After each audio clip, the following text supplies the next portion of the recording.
à medida em que começa a inteligência artificial substituir processos, criar novas maneiras de trabalhar, isso ainda é uma incerteza. E até que ponto? Não sei, realmente ninguém sabe. Em 10 anos, se vai, na verdade, até que ponto vai eliminar a necessidade ou não eliminar, mas diminuir grandemente a necessidade de envolvimento de indivíduos.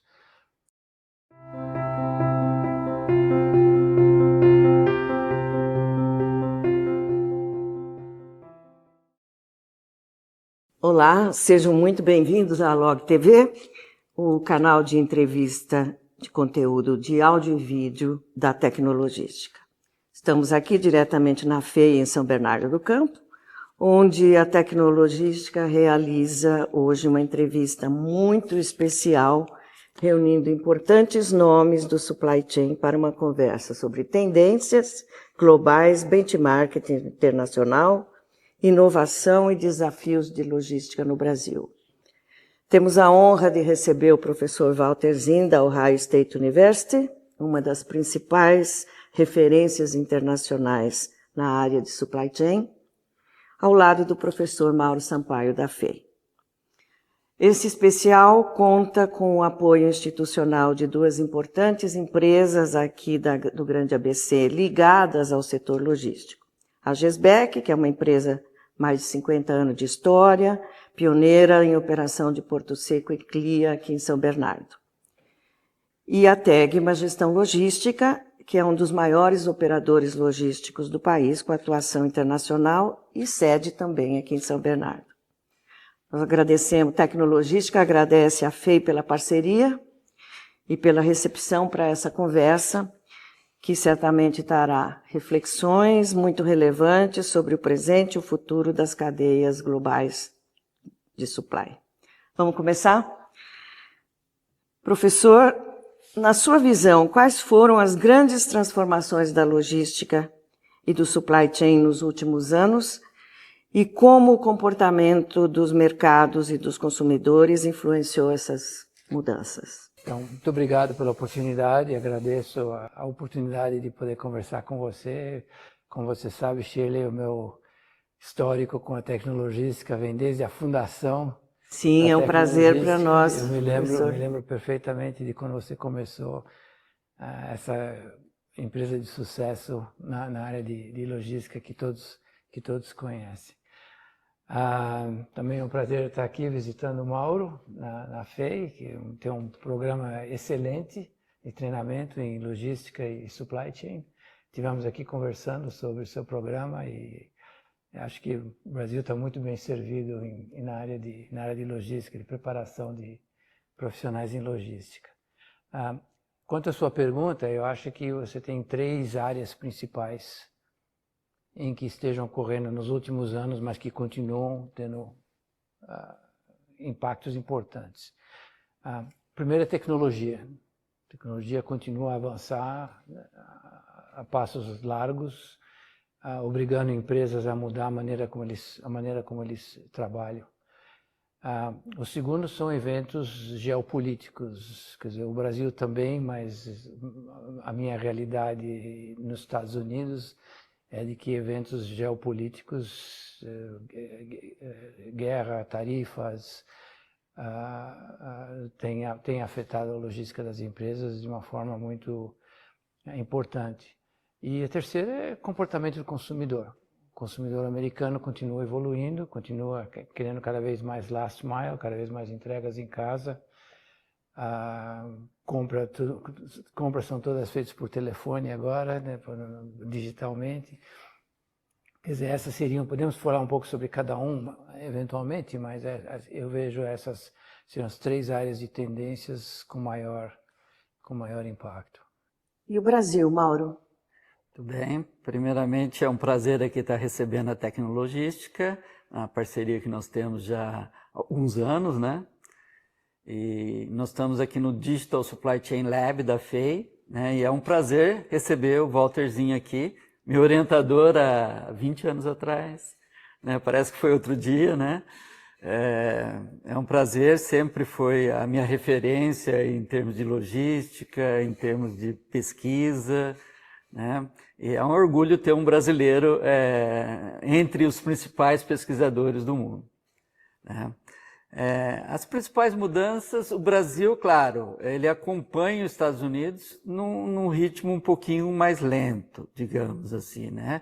Mas a gente vê no Brasil mudanças extremas assim, em relação à logística, principalmente nos últimos 10, 20 anos, né? Principalmente o prazo de entrega, né? Os prazos de entrega antes era tranquilo, entregava em uma semana, em um mês, não tinha grandes problemas. Hoje essas entregas estão reduzindo, né? O e-commerce realmente está crescendo de forma a afetar os outros negócios, as cadeias tradicionais, né? Hoje nós temos entregas aí no mesmo dia, não é como nos Estados Unidos ainda, o nosso e-commerce representa aí 14% do mercado, dos Estados Unidos imagino que está mais de 20%, né, no mercado global, e isso tem forçado as empresas a repensarem as suas estratégias, né, tanto quando a gente vê as principais empresas no Brasil, hoje, Mercado Livre, Shopee, né, e quando no passado era Americanas, Casas Bahia, Magazine Luiza, todas essas empresas tradicionais com dificuldades, né? Então, e basicamente é a logística que está fazendo a diferença, está entregando mais rápido, né? Isso força as organizações, né, as empresas a repensarem sua cadeia de suprimento. Só que existe a mentalidade ainda do passado presente, né? Então, se a empresa não modifica, não se reestrutura, ela pode pagar um preço muito caro e tem muitas pagando. Professor, falamos de realidades dos Estados Unidos e realidade do Brasil. Como estão os outros países? Será que o mundo está, de um modo geral, equilibrado quanto a essas tendências? Ou você vê alguma diferença muito grande de uma região para outra? Sem dúvida. Você vê, por exemplo, a China é um país com uma evolução extremamente rápida, em muitos aspectos, um nível de digitalização elevado, tanto na parte das empresas como na parte do consumidor, que está muito mais à vontade, não muito mais, mas bastante à vontade com tecnologia. Aliás, outro dia estava vendo uma análise interessante sobre a diferença do consumidor chinês com o consumidor americano, no sentido de que o consumidor chinês se adapta à tecnologia com uma velocidade um pouco maior, em função de que nos Estados Unidos muitas tecnologias são intrusivas, afetam a sua liberdade individual, afetam a sua privacidade, mais que afeta a sua privacidade, ele não quer dar os dados, não quer corresponder. A China, que não é um país com um histórico muito grande de liberdade individual, nunca teve isso. Eles não estão tão incomodados em perder a privacidade, em que o governo ou uma empresa vai saber todos os dados sobre a pessoa. Que se incomoda o americano um pouco mais do que o chinês, apesar de que as gerações mais jovens de americanos também já não se preocupe. Gente da minha idade fica horrorizada com certas coisas. Uma empresa que sabe tudo, você até usa inteligência artificial, já lembro da tua última conversa, sabe que às vezes até você já esqueceu, mas eles ainda sabem, te lembram do que você falou. Então é interessante que o aspecto China. A Europa um pouco atrás, eu diria, em relação aos Estados Unidos e a China, e talvez alguns outros países asiáticos. Quer dizer, são mais conservadores e... Cadê o Google? Cadê o Meta? Cadê o Chat? Anthropic? Essas empresas, onde estão as empresas europeias que fazem esse tipo de coisa? Os chineses estão investindo nesse tipo de coisa. Na Europa você não tem um equivalente a essas empresas de avanço tecnológico. Então é um pouquinho diferente isso daí. Então uma resposta mais direta à sua pergunta é claro que sim, existem diferenças regionais bem importantes, marcantes. marcantes. Hoje se fala muito em inteligência artificial, que o senhor acabou de mencionar, inclusive, automação, digital twin, analytics. Como é que o senhor enxerga o papel da tecnologia dentro das empresas e o impacto disso nas operações logísticas? Sempre teve. Quer dizer, a tecnologia vem avançando. Nós conversamos aqui, a primeira vez que eu vim dar palestra no Brasil foi no final da década de 80. Se falava muito de como usar código de barras, que hoje em dia, obviamente, já passamos dessa. Então, sempre tem um impacto. Tem tecnologias mais inovadoras, eu acho que o impacto mais marcante é sempre em empresas participantes em indústrias em que existe um grau elevado de competição. Varejo, por exemplo, no Brasil, é uma indústria que tem um nível de competição muito alto. Então, a competição obriga... A tecnologia permite que a concorrência exige. Então, isso continua. Isso ajuda a tecnologia a caminhar mais rápido. Exato. Obriga empresas a implementar aquilo porque sabe que se não fizer, o concorrente vai fazer. Empresas que têm monopólios ou que têm um grau de concorrência mais baixo não têm esse tipo de pressão tão elevado. Agora, a grande variável, a grande incógnita, a grande incerteza vem de inteligência artificial.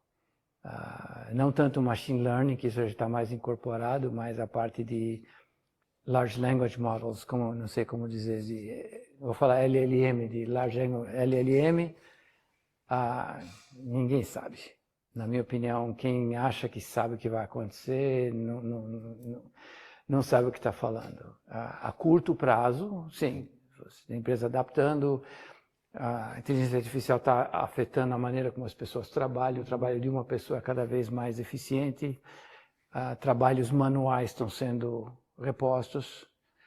Então, por exemplo, eu conheço uma empresa, não vou mencionar o nome, mas eu conheço uma empresa que importa muito produto, tinha uma série de funcionários que trabalhava na classificação daquele produto para efeito de imposto de importação. E hoje em dia a inteligência artificial faz isso melhor e mais rápido. E eles tinham várias pessoas, agora reduziram quase que todos os funcionários que faziam isso. Quer dizer, essas melhoras pontuais em certos processos, isso já está acontecendo. Afetar a maneira como as pessoas trabalham, serem mais eficientes no seu trabalho, já está acontecendo. Mas à medida em que começa a inteligência artificial substituir processos, criar novas maneiras de trabalhar, isso ainda é uma incerteza. E até que ponto? Não sei, realmente ninguém sabe. Em 10 anos, se vai, na verdade, até que ponto vai eliminar a necessidade ou não eliminar, mas diminuir grandemente a necessidade de envolvimento de indivíduos, de pessoas, mudar como as pessoas são treinadas. Será que você vai ter que saber um software, por exemplo, em vez de comentar, de interagir com o Claude, ou o Chat, ou Gemini, um desses, e eles vão trabalhar nos programas para você. Quer dizer, até que ponto... Vamos chegar nisso um dia, ninguém sabe quando. Quanto tempo? Quando vai ser isso, ou exatamente em que forma vai tomar. E os profissionais, professor? No mundo e aqui no Brasil, estão acompanhando? Estão preparados para tudo isso? Como é que temos pessoas... Eu acho que ocorre o problema de gerações, né? Existe sempre um conflito entre uma geração mais experiente com uma geração nova chegando, né? Então, essa geração nova, ela tá trabalha mais fácil com tecnologia, com aplicação de novos conceitos, né? E também tomada de decisão com base de dados, né? Então, a geração mais antiga ainda está muito presa ao SAP, né, que é o sistema de planilhas, né? Então, A logística tem muito disso, é muita informação, eu preciso tomar muitas decisões, né? Cada vez ambientes mais complexos, mais origens, mais produtos, né? Mais consumidores precisam ser atendidos no last mile, né?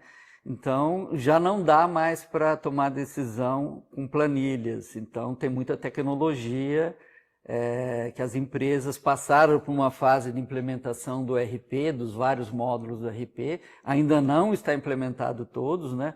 Mas agora elas começam a pensar no gêmeo digital, começam a pensar em machine learning, inteligência artificial, né? Em técnica, simulação, em técnicas que envolvem mais essa parte quantitativa, para tomada de dados baseados em fatos e dados. Então tá ocorrendo essa nova geração, eles estão mais aptos a trabalhar com essas tecnologias e as antigas, os mais experientes compartilhar essas experiências, né? Então, nós estamos num processo de transição, né? Mas também essa geração mais nova vai ter problema com a geração anterior, né? Então, isso eu acho que é um caminho, né, que sempre vão progredindo. Mas nós temos carências no Brasil e fora? Tem carência de pessoas nos Estados Unidos ou elas estão muito bem preparadas para o que o momento... Profissionais altamente qualificados e são difíceis de achar, ganham bem, especialmente a parte de escrever code, né? de programação. De programação. Perdão, sinto que o meu português está um pouco... a parte de programação, gente capaz de programar, mas eles também já estão sendo desafiados pela inteligência artificial. Aí também tem uma dinâmica em que eles próprios, a criatura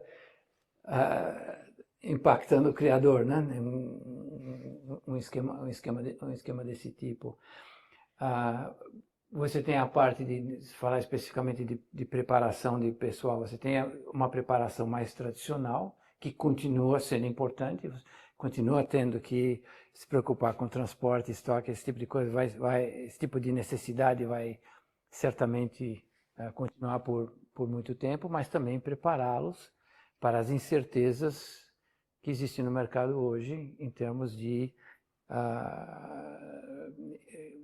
política de governo, de novas tecnologias, até que ponto a inteligência artificial aquilo que você ensina hoje, até que ponto é válido, é durável aquilo. Então, por exemplo, nos cursos que a gente dá, é muito essa parte de implementação, como que você lida com incerteza, como que você se prepara para um futuro que você não conhece, sabendo que aquilo que é ensinado hoje talvez não dure muito. Quer dizer, é a ênfase no pensamento crítico, na forma de saber pensar sobre problemas, que o software às vezes tira isso um pouco. Uhum.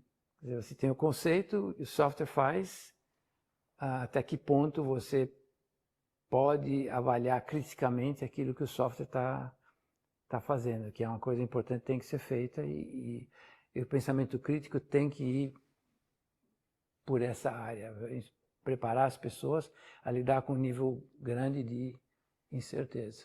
Que acho que até o brasileiro está bem preparado para isso, porque o Brasil sempre foi uma área em que muitas mudanças políticas, então está mais acostumado a lidar com incerteza do que em alguns aspectos da economia americana. É mais certinha, né? Mais certinha. Uma previsão mais previsível. Estão querendo voltar para isso, mas no momento o grau de incerteza que existe na economia americana e no nível de incerteza que os executivos enfrentam é um troço que nos meus 45 anos lá nunca vi. Eu nunca vi isso. O Brasil tem problemas que não tem nos Estados Unidos, né? Tem um nível de incerteza, mas no Brasil nós temos muito essa questão tributária, que é uma questão que impacta. Hoje, praticamente, as cadeias de suprimento do varejo ou da própria indústria, elas são construídas para captar benefícios fiscais, né, que superam os custos logísticos, né? Agora, com a reforma tributária, isso deve ter uma mudança acelerada, porque as cadeias de suprimento vão ter que mudar para se configurar para uma cadeia ótima, mais próxima das empresas americanas, né? Então, as empresas têm que repensar o seu projeto da cadeia de suprimento, né? Ela tem que, não vai chegar competitiva com a mesma estrutura atual, provavelmente. E não estamos preparados, né, professor? Estamos num processo de transição. Estamos num processo de transição. Algumas empresas estão muito bem, inclusive fazem toda a parte de network design, de otimização de transporte, inclusive para o mundo, né? Nós temos aí empresas que concentram aqui a inteligência, né? Mas temos empresas também que estão tendo, né, prejuízos, principalmente no varejo, né?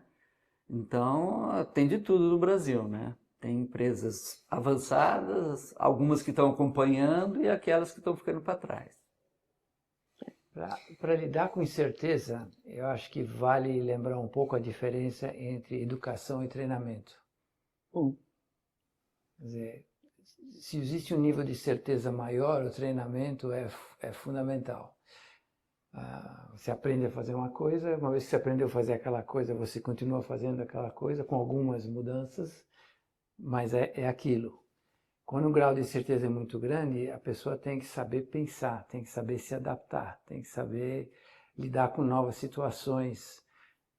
E para isso, eu acho que a importância da educação, em que se ensina a pessoa a pensar, às vezes lidando com assuntos que não tem nada a ver, literatura, teatro, uma porção de coisas que estimulam a mente a funcionar independentemente.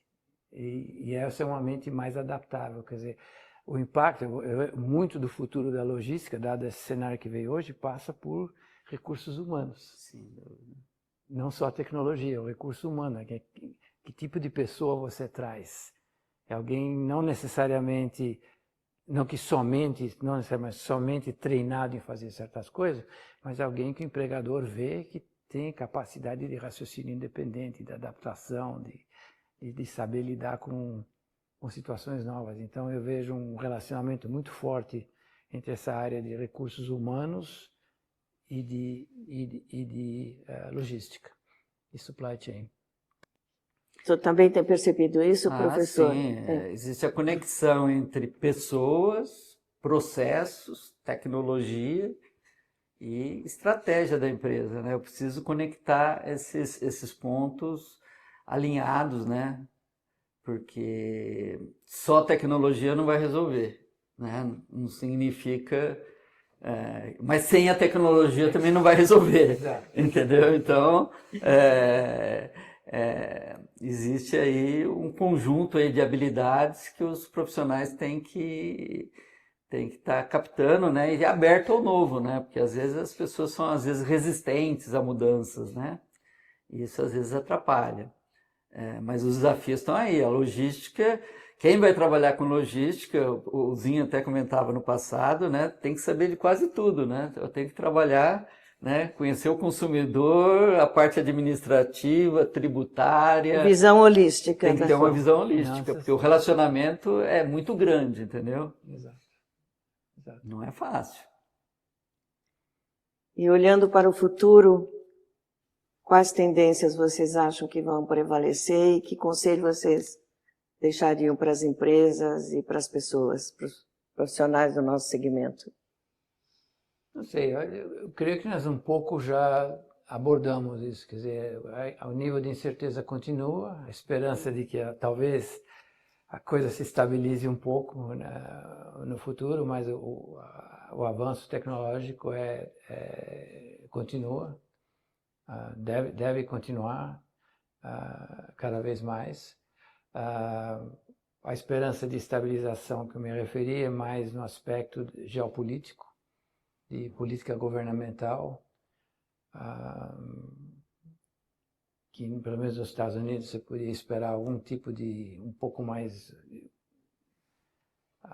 estável, quer dizer, não tinha tarifa, ou quase não tinha tarifa, né?